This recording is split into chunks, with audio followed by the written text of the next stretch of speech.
for those of you who don't know me, I think I need to give you a little bit of information. So Skalk and I started studying together almost 40 years ago. And we had this great professor that was a philosopher and very knowledgeable, and he inspired us that we were going to change the world. The guy didn't have a lot of hope for females, but I succeeded and I'm still here. So 20 odd years ago I decided this is the time to go back to university and make something or do something, follow my dream. And that brought me into the world of pollination and honeybees and eventually pesticides, nutrition of honeybees, and it's a passion. So I consider myself a bee activist, and I really fight for their health and sustainable beekeeping. And at the same time I also realized that it's not my place to try and change the world by saying don't use pesticides or insecticides at all. But I can tell you, and I can ask you, let's try and do it sensibly. Let's stand still for 1 minute and think about what we are going to do. And we can only do that by providing information, sharing information and talking. And maybe we can make a difference in the end. So we all know that rain, hail, fire, anything like that is a very visible something. We can see there's a lot of damage. But how on earth do you measure pollination, the effect of pollination? There are ways to do it, although you can maybe not see it immediately, and maybe you can see it at the end of the season in your bank account. Well, that's what we are trying to promote for the blueberry guys, to pay for the pollination. So pollination success is often measured in terms of the crop yield, what you can harvest and the quality thereof, because you don't just want a bunch of nuts, you want a bunch of good quality nuts. And for that, I've measured quantity and quality of the nuts as an effect of honeybee pollination. And we can say, yes, we have a figure to work with for South Africa the first time. And I'm glad I have the opportunity to share it with you. So what is pollination? Sometimes we need to just say it. It's a transfer of a pollen grain onto a stigma. Self-pollination is when it happens in the same flower or on the same plant. Cross-pollination, on the other hand, there's a self-pollination one. Cross-pollination is actually the transfer of pollen between cultivars. And we know for macadamias, the stigma can actually accept a lot of pollen grains, and 150 pollen grains is given as a measure of what has been measured actually. So how important is cross-pollination then for macadamias? Mike Alsop has looked into it, and he published in the recent SAMAC journal the importance by doing hand pollination. And guess what? Pollen transfer, proper pollen transfer is very beneficial. Open pollination, so racemes left open to honeybees, a lot of nuts. But when cross-pollination occurred, an even bigger increase. So I don't think I need to say much more than cross-pollination is indeed very important in macadamia farming. So we know macadamias are partially self-compatible, and it may vary between varieties. And I think I have 2 varieties in my study that are prime examples of this.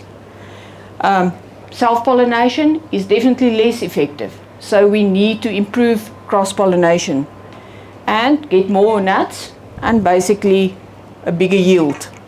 And honeybees are the insect that is recognized globally as the major important cross-pollination of all times. It's more effective really than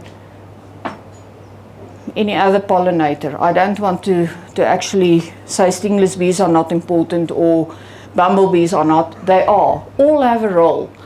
But honeybees are actually so nice because you have a box full, if it's a proper box that some of my beekeepers can manage to provide, You can have 60,000 little individual female workers flying around doing the job.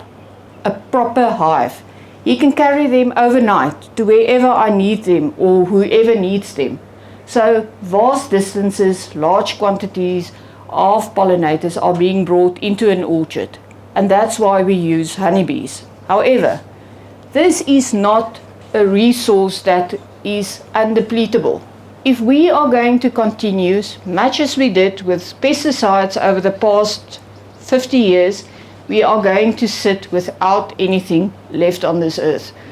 And yes, it sounds dramatic, but if you look at science and the data and the reports that are coming through, we've lost too many pollinators due to human activities.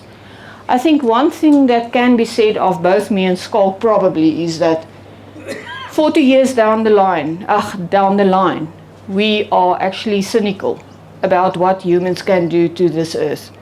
So keep that in mind if we sound really strict about things. So the aim of this project was to actually investigate the effect of honeybee pollination on 4 cultivars, the Beaumonts, 816s, 814s and the A4s. But before we can even start to talk about pollination or the effect of honeybees, there's one big question that we need to ask. Is there a floral reward available to the pollinator? Is there nectar? How much? How sweet?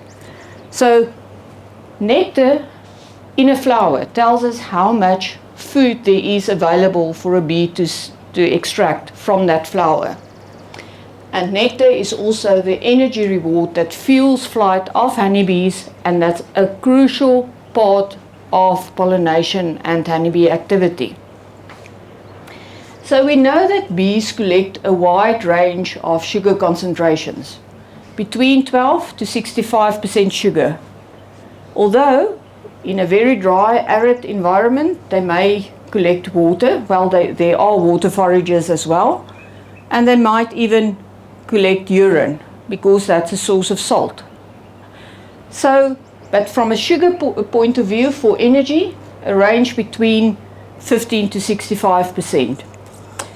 So below 20%, bees actually does not really benefit from that sugar solution because it's not enough energy to fuel their foraging flight or the energy they put into collecting food for the hive.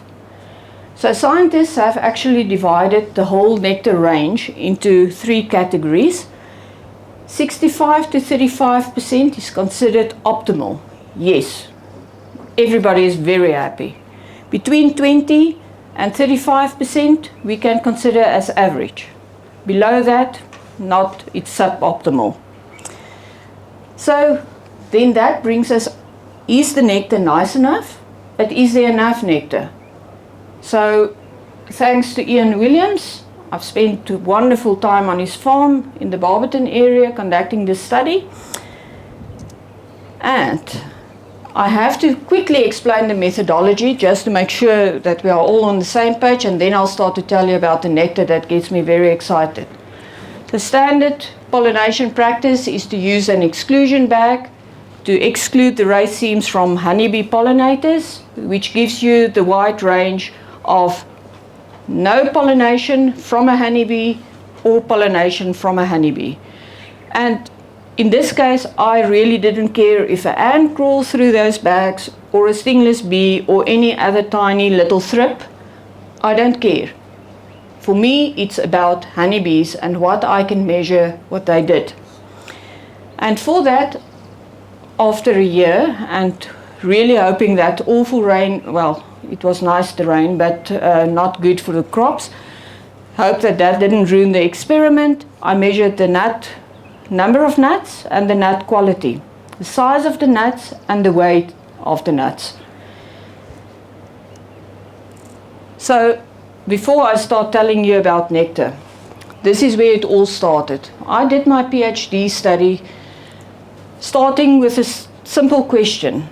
Beekeepers use Aloe daviana, the spotted pink aloe, to take their hives in the winter time during a drought period when no other food sources are available, and these colonies build up and explode and they become aggressive. And we were hoping to find a simple answer to this aggression, that it may be a chemical, something that they ate that made them aggressive. Then we can give it to the males so that they can be even more aggressive in this world. So, sorry guys, no such thing. We looked at seed set and nut production in the aloes, and a colleague of mine got fascinated, and he decided he wants to know if it was actually birds more than bees, and he looked at of course a bigger, better aloe than mine, aloe Marlothii, and we compared this nut set. And for my dear modest aloe, it was the bees that contributed to nut set and seed set. Seed set. For him, of course, birds were more important. So, nectar. Guys, I thought that was easy. I'm just going to go in, harvest a few racemes, use a little glass hematocrit tube, get the nectar out of the flowers. Man, did I have a surprise. Glass didn't work. I couldn't get a single droplet into that nectar droplet in there. Then I decided, well, I'm either getting old and my eyesight is not working and collaborating, so I used the glass tube and the microscope. No, still not working. Eventually I had to use a blunt metal tip syringe to extract the nectar under a microscope at 60 times magnification. There's an example, prime example of a macadamia flower with a huge droplet of nectar in it.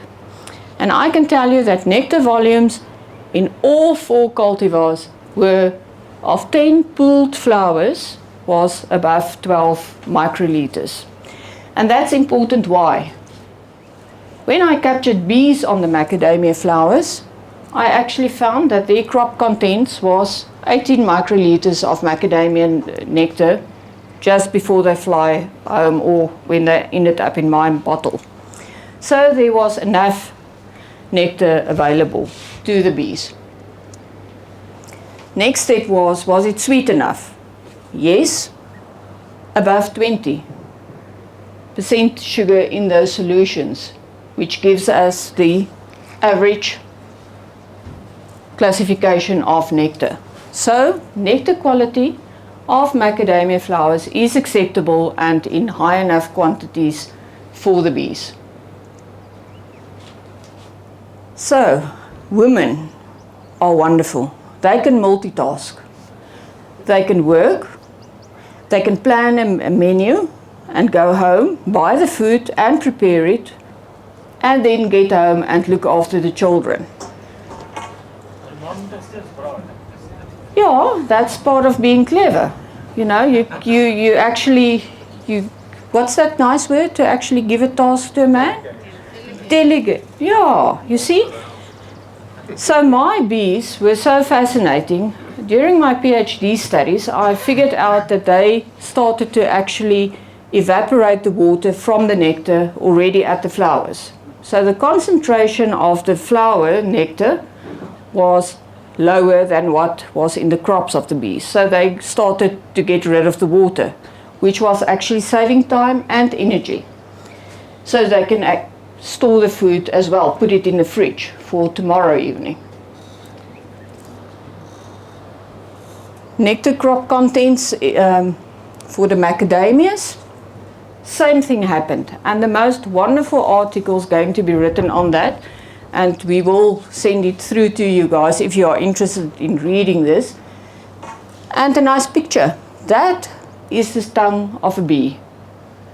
And they are able to do the job of a stainless steel blunt tip syringe with that little proboscis. So in conclusion, nectar volumes also acceptable to bees, and they can do a lot of foraging. So that brings us now to nut set. Macadamias are good enough to do pollination.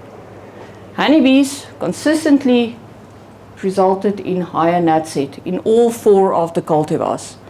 Nut set in racemes excluded from honeybees were actually 33 to 67% less compared to honeybees. So that made me excited, but just to make sure you do get the message, 8 nuts per raceme where honeybees was excluded compared to 25 in a single treatment tree. That's wonderful. Yeah, what happened to nut size? Nut size increased with at least 2 millimeters for each cultivar. As you can see, the 814s benefited the most with up to 4 millimeters of increase in nut size. Good, also good results, but what about the weight? Weight consistently increased between 85 and the maximum was 264 grams per nut or per raceme.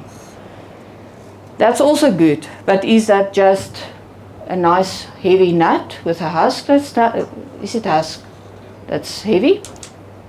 No, it also influenced the quality of the nuts, the weight. And all of the cultivars actually produced better quality, higher size, increase in size and a higher weight. So in conclusion, all those small volumes add up if you count the raceme, the number of flowers in a raceme. If you extrapolate that to a tree, you can get a lot of nectar. And that actually allows you to estimate, or the beekeepers to estimate, a potential honey crop from the pollination on macadamias. So that's a win for the beekeepers as well. But that means that the nectar that is there allow the bees to actually do proper pollination for the grower. So this is a beautiful example of a mutually beneficial agreement between beekeeper and grower, or the bees and the grower.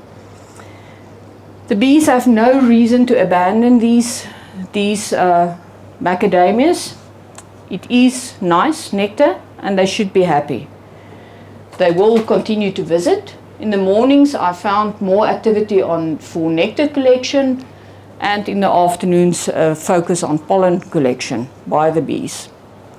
So a brief summary: 814s benefited the most from pollination by honeybees compared to A4s that had the least benefit, but there was still 67% more nuts. Nut size not so much, but an 8% increase in kernel weight. So I think we can safely say that macadamia growers will benefit from beekeepers and their bees, if the bees are of a sufficient quality and that they can maintain this quality throughout the flowering season.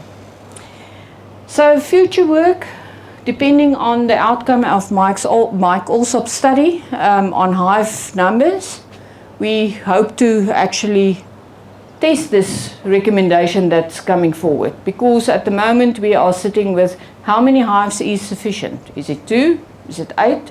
Should it be 14 or just 4? So we will want to test that recommendation coming through. And then where do we place the hives? In one bunch, drop them off and go, or do we spread them evenly throughout the orchard? Do we place them west, north, south, east, whatever? And then that brings me to a sensitive point: hive standards. It's important for growers to actually know that hives can actually be of 2 standards. A pollination strength, and that there is certain things that I really require, and you can ask 2 people in this room that I can be very difficult if it's not up to that standard. And then the other thing is, if you bring in hives only to make a honey crop, that hive can actually be less strong than a pollination unit. So what are we looking for? What are we supposed to tell you growers what to expect? So we need to set a standard, or at least a recommendation, to open a conversation between you and the beekeeper so that both of you are satisfied at the end of the season. And now, this comes to a philosophical Hannelie. For the beekeepers, I want to say, guys, look after your beehives. Migratory beekeeping is causing stress in your bees.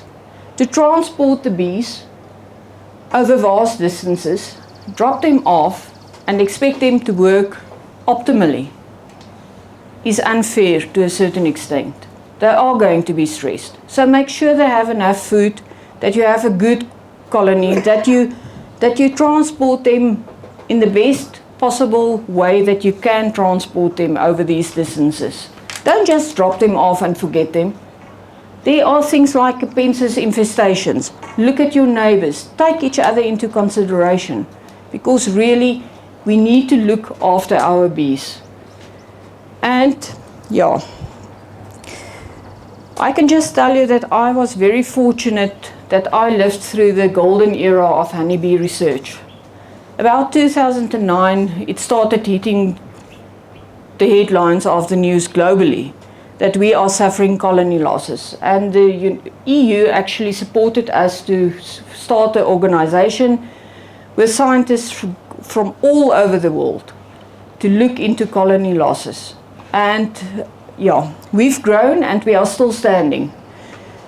These are the numbers of losses that migratory beekeepers in South Africa suffered over 5 years. This is too much. I think an acceptable loss may be something around 50% of your colonies, but above 50% is totally unacceptable and it raises alarm bells. And that's one of the reasons why I'm passionately still fighting 10 years down the line for this. And then for the growers. Act 36 of 1947 was actually written with a lot of common sense. There's a reason why your pesticides, fungicides, whatever agrochemical has a label on it. Read it. Don't change the recommendations. Don't change the dosage. Spray when it's said to be sprayed. Guys, the thrips in your flowers may actually help with pollination. Leave them for the flowering period if acceptable. Deliberate spraying to kill bees is a no-no. And unfortunately, it happens. There was a lot of incidences, especially in the Western Cape, that raised a lot of attention for that. And I've listened to Gerard Verdoren last week. And I can tell you, you can be glad I'm not giving a pesticide talk today. So all of us, from the grower, the beekeeper, the consultant, the gifsmous, everybody, we all have a duty to safeguard our bees and to look after what Mother Nature has given to us. And with that, I think I can say thank you.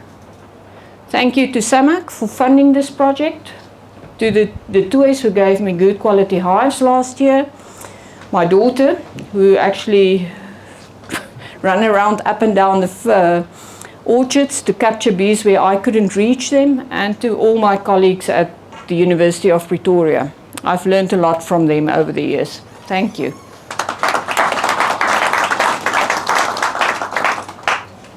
Questions? Hannelie, the Beaumont, is that one that requires cross-pollination, or is it self-compatible? I think that's the one that's being used for cross-pollination, one of the donors. Just remember, I'm not the botanist here. Ask the macadamia guys this question. But I think it's also very important to know, because if you're putting honeybees in and you only got a self-incompatible strain, they aren't going to be able to effect any cross-pollination. And then apparently at one stage there used to be planting of different strains in alternate rows or something like that, but that's very inconvenient for management, and so that's not done anymore. Ja. So if the bees aren't going to be moving between different strains, no matter how many bees you have, they're not going to affect cross-pollination. Yeah, the fortunate thing was this was already taken into account when we started the experiment. So the farm was also picked very well, precisely for that reason. And then there's a study out by Evans from Australia in last year that actually showed how far bees were traveling and how much they were doing cross-pollination despite the fact where they were placed in that specific orchard. So yes, that is something that needs to be taken into consideration and being looked into. Ek wonder nou net daai sakkies wat gebruik is om die baie weg te hou van die blommetjies af. En het dit dan nou ander vleiende insekte ook weggehou wat moontlik kan bydra tot Ja. bestuiving. Ja, maar dit is bekend dat in Macadamia's meer as 65% van besoekers bye is. So dis hoekom dit nie belangrik was in hierdie studie nie. Hierdie was meer om sluit definitief net jou bye uit om te kyk wat doen jou bye, maar wel wetende dat 30% ander goed ook kan bydra. Dankie. Ek dink nou is dit tyd vir iets om te drink en die braaivleisvuur aan te steek.